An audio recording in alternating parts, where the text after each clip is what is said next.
The Virtual Curbside is a production of the Utah chapter of the American Academy of Pediatrics, the Utah AAP, working together to improve children's lives through education, advocacy, and networking.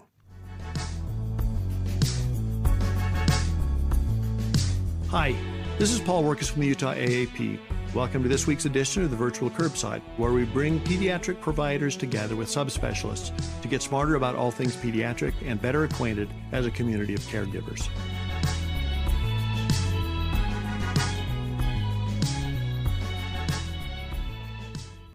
The Virtual Curbside is brought to you in part by a generous grant from Primary Children's Hospital. Primary Children's Hospital, the child first and always. Welcome back to the Virtual Curbside. This is your host, Paul Wirkus. We're doing something a little different this month that I think will be an interesting venture for us all to do together. So usually our guests on the episodes are people who are subspecialists who bring a certain background. But what we wanted to do this month is something that's more real world in a way and dip into the world of quality improvement and talk to some people who are doing some things in their offices that support some of the topics that are so important to all of us. And so each week this month, we'll be talking to a different pediatrician who will be talking about a different topic. Our guest this week is Dr. Cindy Brough. Welcome, Cindy. Hi, thanks. Now, you're a pediatrician at Alpine Pediatrics, right? Right. How long have you been there? Yeah, so I've been there since August of 2020, so over 5 years now. Oh, my goodness. You're like, Yeah. it's like ancient history for you now. It's been forever. Yeah. Are you from Utah originally? I am from Utah originally, and then I spent about a decade of time in California, and then I moved back to Utah for residency and medical school. So I've been here since 2016. 2016. So it's your 10-year anniversary. That's right. Yeah, so that's very exciting. So let's talk just a little bit about QI. How did you get interested in quality improvement? Yeah, I love the idea of just iteration after iteration for my job specifically, because the more I keep taking care of kids, the more I keep learning just different ways to do things, but also progressively ways that can make things better from a system as a whole. So just changing, learning, practicing, and implementing, I think it's not only a fascinating topic, but I think it's just helpful for us in everyday life to keep getting better. And how does this help you do that more systematically? Two different ways, I think, from both a clinic perspective and an individual perspective. From my individual nuance, it's a little less formal. It's more just taking my own experience with patients and feedback and putting it through iterations of how I can grow myself personally. But from a clinic perspective, it's really important that as primary care, we're the first point of contact for a lot of patients. And so we really try to work towards better prevention, better strategies, and early detection and treatment approaches. So I think we really like to focus in my clinic on small, continuous changes rather than big, large-scale ones. So we'll pick a few key measures that can just be different from year to year. We use regular meetings where we've set a specific plan of what we're wanting to focus on, what are our objectives, what's the changeable metric, and then implementing it, revisiting it, seeing what's working. So kind of the plan, see, do, act plan, and then reviewing what's working with the data and reinforcing best practices that way. So just a constant iteration of really just refining and making things better structurally and systematically. So it sounds like you bring the topics in, but then you do a lot to be able to both keep yourself honest in making sure that you are implementing these things, but also it sounds like you've got great support across the clinic in supporting each other in this venture. Yeah, it's really cool where if we pick kind of one big thing we like to focus on as a clinic that's really streamlinable, it's something that we're all paying attention to, like preventative measures, mental health, and one specific metric that we can implement a change, everybody is implementing that change, and then we're really seeing if that made a meaningful difference for our patient population. So then we can implement that as a best practice going forward. And if it didn't seem like it made the meaningful change we were hoping for, what can we go back and readdress or change so that it becomes something that's more helpful in the long run. That's terrific. So before we dive in, do you have any financial conflicts of interest that you want to disclose? I sure don't. All right. So we're talking this week about social and emotional health in children, which is a very important and also very broad topic. So why did you guys feel that this topic matters? Yeah, I think a child's emotional health really is just as important as their physical health. I think it shapes really how they just experience and navigate the world. So it becomes a core part of their temperament, their personality, and really their framework for how they navigate life. And when a child feels really safe and when they feel supported and emotionally connected, I feel like they're just better able to learn. They can really build their friendships, regulate their behavior, they can cope. they can deal with challenges and really develop confidence. And that strong social and emotional health really just seems like it lays the foundation for their academic success, their healthy relationships, their resilience, and their overall well-being throughout life. Just as we break physical health down into different parameters, are there core skills that you're thinking about when you are supporting a child's social and emotional health? Yeah, I think big picture, really emotional, like awareness and empathy, I think is critical for everybody, both in childhood and forever. It's this idea of recognizing and understanding feelings and then really caring about the feelings of others in tandem with that. I feel like it's pretty critical to building and maintaining healthy connections for just their relationships in life going forward. And then communication and that perspective taking skills. So children learning how to express their needs, really their thoughts and emotions effectively, and then also seeing things from another point of view. It helps them understand themselves better, but how they can just work better with other kids. Problem solving skills, which also is a forever skill that just looks different at different ages, where just learning how to navigate their conflicts and their everyday challenges, but then just also learning those regulation skills that really helps them manage their emotions in healthy ways. And I think self-confidence is really important, definitely for developing a positive sense of self and capability, and resilience, where just life is full of challenges and setbacks that just look different at different ages and stages. And if they can learn to be able to handle life in its many forms, I think it just sets them up from a life skills approach. And if they keep building this, not only from when we see them in early childhood to beyond, they just keep iterating themselves. They keep learning different ways to manage those skills to meet the challenges at different stages of life. So let's talk a little bit about ages and stages. What's your approach to a young child? Yeah, I think they for sure seem like they learn best by experiencing things with adults. So I always give my parents permission to be consistently warm and just consistent, like good, always a constant presence no matter what kind of the kid is going through, but having specifically like emotional labeling and modeling. So this idea of naming and understanding the emotion. Language is really a superpower for kids when they can learn just how to express themselves rather than using a behavior to express themselves. So something I like with my families, we try to make it a simple concept of this: notice, name, normalize, and navigate. So an example of this would be noticing a feeling, like it looks like you're feeling really frustrated because the game didn't go the way that you wanted. And frustration can make us want to quit or yell. So we just need to take a deep breath and figure out what to do next. But just teaching them how to do it through different feelings, different play, just modeling that communication through stories. I think it really helps just live and play at their level to practice what it can look like for them. And is that a conversation that you have as a programmed part of what you're doing, or is that something that you keep in the background to address as parents raise questions?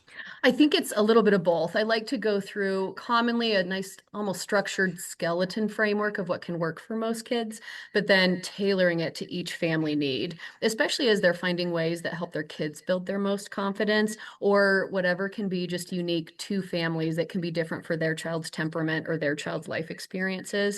And I think it helps too when parents feel that permission that they can coach their kids rather than solve their issues. Even if it's a little nuanced for every family discussion, the framework can be the same.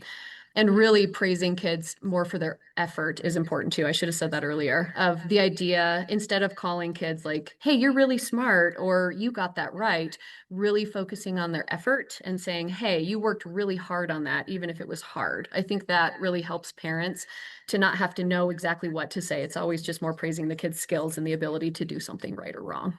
And there seems to be so much power, as you mentioned a minute ago, seems to be so much power in this sort of parenting alliance with a child that outside the problem solving mode, that they're also working with them and helping them understand Yeah. the strength of understanding who they are. Yeah, exactly. Yeah. What about a school age child? So this can be fun just because they're learning so much about themselves from a personal standpoint, but also the social dynamics can play a lot more as they're around other kids and there's different expectations academically versus socially and what can be happening in their friend groups. So I think still having those open conversations about challenging just experiences and emotions, where the more comfortable a kid feels that they can go to their parents to talk about stuff, I think that keeps the conversation line open and more engaging. And giving kids choices so it builds their sense of autonomy, but you're always giving acceptable choices, like giving options that they can choose from, but you're okay with no matter what they pick. And a big one at this age is the idea of fairness. A lot of kids really don't have that concept of they want the same as other kids, or they really struggle if something feels unfair to their disadvantage. So I try to have a skill with my families where we teach them that fair is everyone getting what they need, not necessarily getting the same thing. And then when they're trying this reciprocity and just this idea of engaging with others in a way that can feel unfair sometimes, it really helps them build that skill of different kids need different things at different times. So it doesn't always feel like it's a fairness issue, if that makes sense. Yeah, things evolve with the kids sometimes. What do you do to help them address the notion of when their social situation is changing, especially at school, or when kids don't fit, or when they're getting excluded? Yeah, that's a big one because especially the idea of inclusion versus exclusion, where some kids can have different social difficulties, where they can have a more big personality or something that can be harder in the room with kids of different temperaments.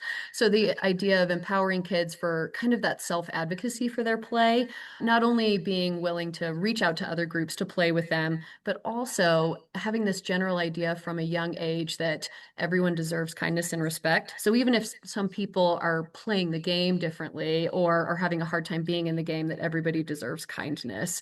So that way it's every kid trying to engage as kind as possible, but not making it like almost just the more challenging struggles that kids could deal with at this age. Really building that core sense of peer relationships that can look different for different kids.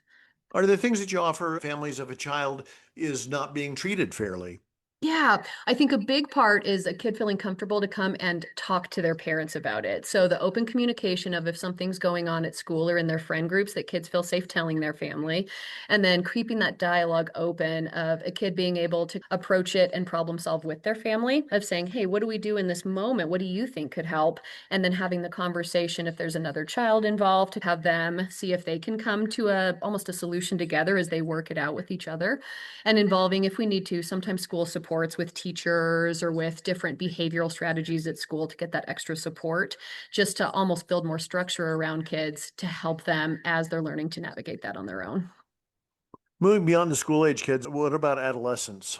Yeah, this I feel like at the older age, it especially becomes important for parents to be more of a partner and not always a director or a boss. So listening more than we're talking and just always have that curious mind as a parent of if a kid's having a really hard time just with anything that could be going on emotionally or mentally, just saying, almost like a curious statement of that sounds really frustrating. Tell me more. So I think there's this instinctual drive that a lot of us can try to come in and try to fix something right away or make it better or remove the situation. And it becomes really important for kids to try to be able to work through that at their own pace and figure out their problem solving skills. And I think it's important to validate those emotions too without just same thing immediately fixing them. Like saying, "Oh yeah, that was a bummer," but being able to sit in that moment and build that sense of distress tolerance. At the same time, almost modeling that healthy level of emotional expression. As a parent, you can have tools in your toolkit of saying, "Oh, I had a really stressful day, so I'm going to go for a walk to clear my mind." And it helps kids at least learn what their strategies could be. So when they're having that, they've had that modeled for them. I think with teenagers too, it's really important as they're like building their sense of identity and their values and their goals for their relationships, helping them identify those relationships that really are supportive and also respectful and reciprocal. Because there can be some challenging relationships in teenagers, especially that may not serve the best interests of kids, but they're still working through inclusion and exclusion. And just really keeping that communication open of what's serving a child best and being able to navigate that together. Let's talk about as a model for this, and you've alluded to this already, but let's take a little deeper dive. Let's talk a little bit about conflict and peer relationships, because I think one of the challenges I think for parents is that peer relationships, especially as children get older, sort of triangulate a child's social and emotional health. Mhm.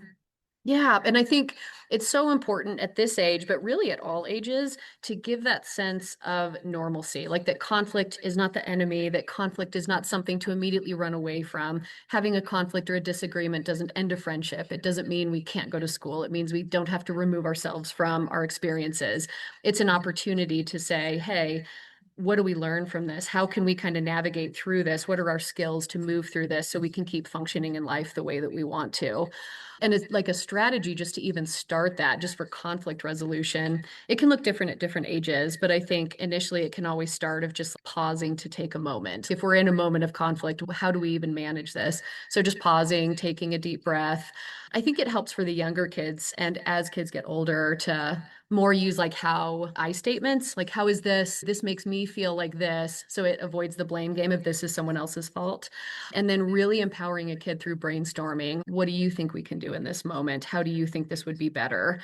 And I think the biggest part that is very under-recognized as part of a resource and part of growth is the repair side of it, that conflict will always happen. It's a part of life that everybody's going to experience. How do we repair and recover from it? How do we rebuild trust, and how do we build those skills that can help everybody move forward?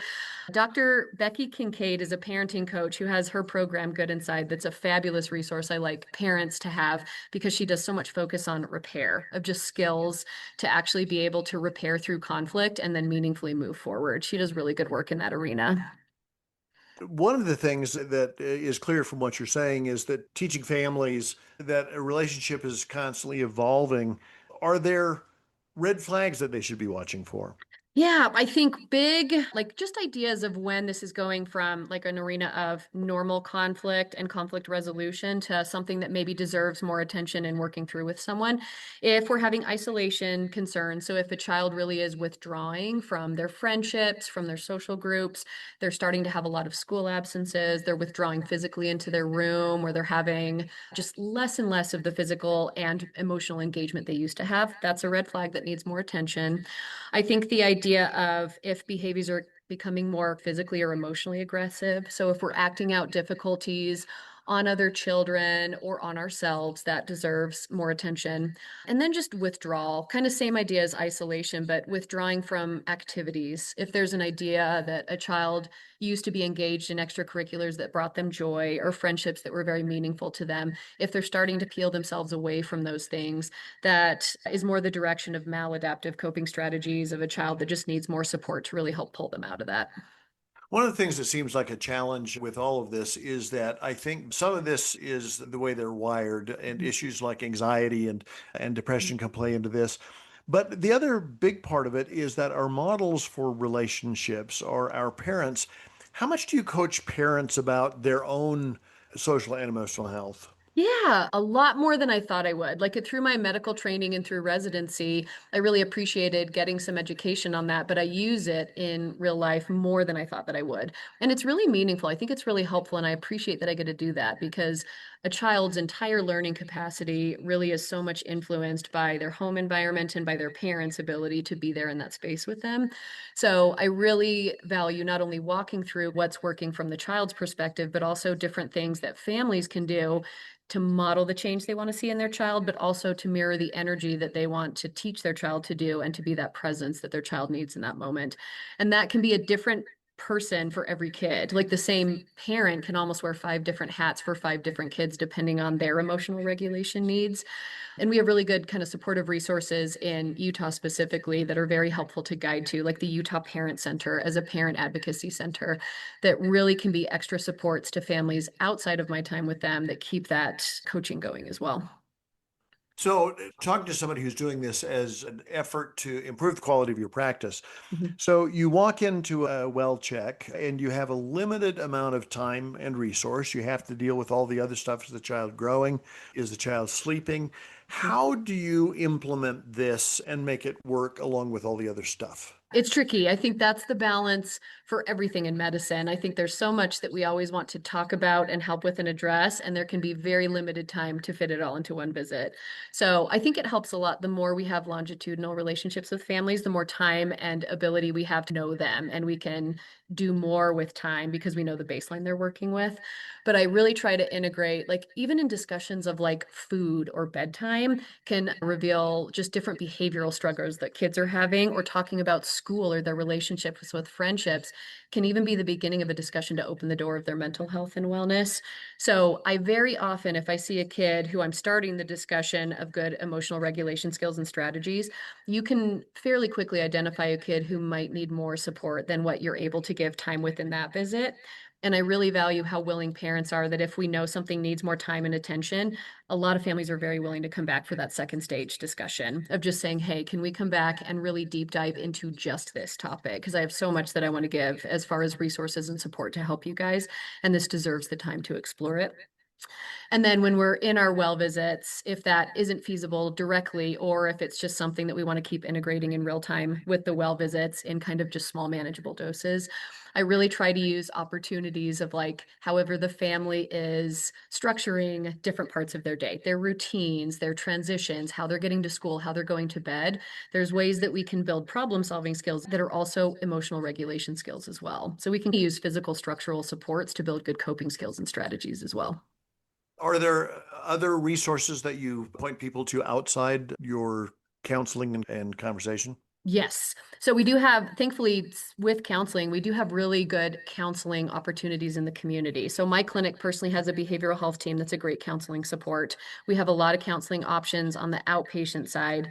And I really like to give my families, I'll bring them up right now, some of my favorite resources that just give tools and strategies of like a way to keep practicing it at home that helps them build those skills.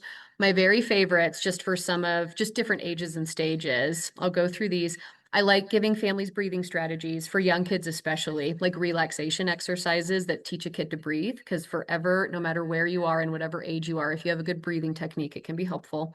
So there's like Elmo demonstrates belly breathing on YouTube that I love for my younger kids, or Daniel the tiger takes a deep breath. That's a favorite. And then there's kidshealth.org has a really good relaxation exercises, breathing basics article that you can find online. And then some of my favorite books from just helping teach kids emotional regulation skills for the young kiddos, like ages 4 to 8-ish. There's a CBT workbook for kids. It's by, her name is Heather Davidson, and it's really good. It goes through like play-based games, thought exercises, helping kids learn to name their emotions, formulating brave activities, and really targeting fears or stressors in a way that's really age appropriate and helpful. And then I love the website copingskillsforkids.com, and the 123 Magic website is a favorite for the younger kids. And then there's also the A Little Spot series by Diane Alber that I like my kids to have.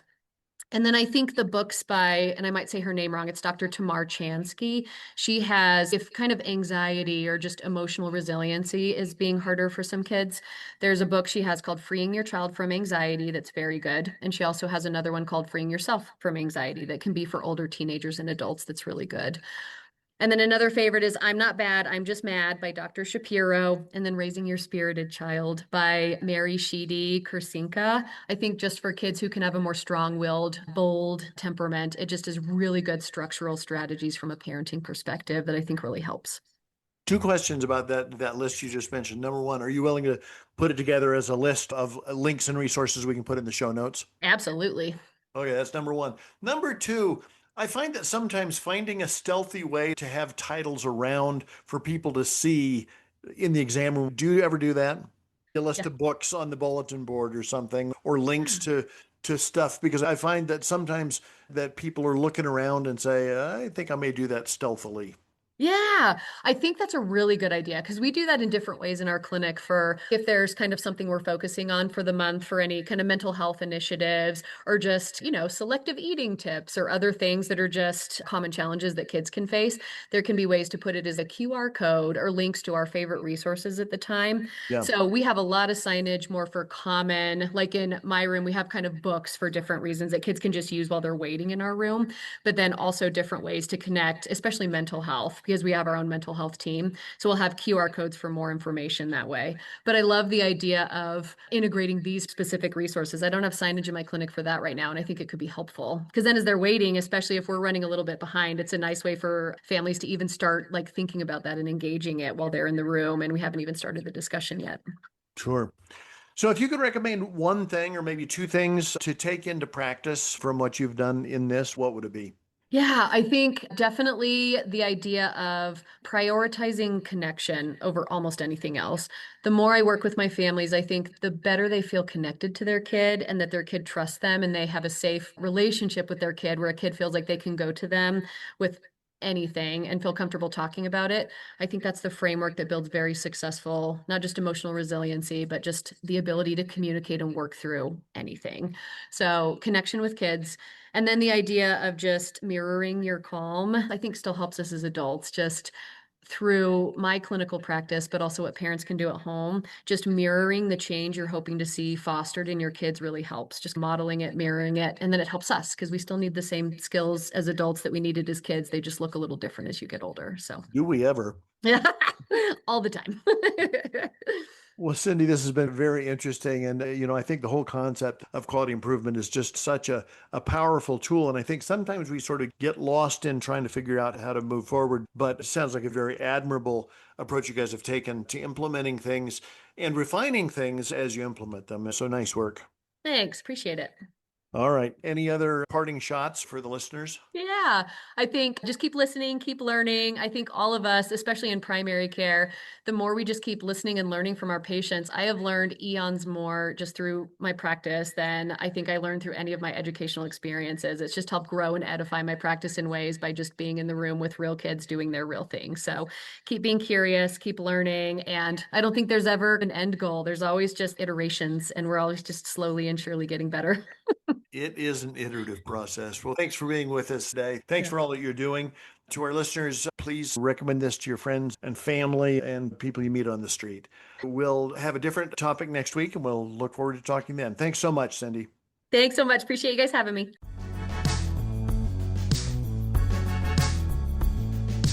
Thanks for joining us. We look forward to getting together again next time. The virtual curbside is available on iTunes or wherever you find your other favorite podcasts.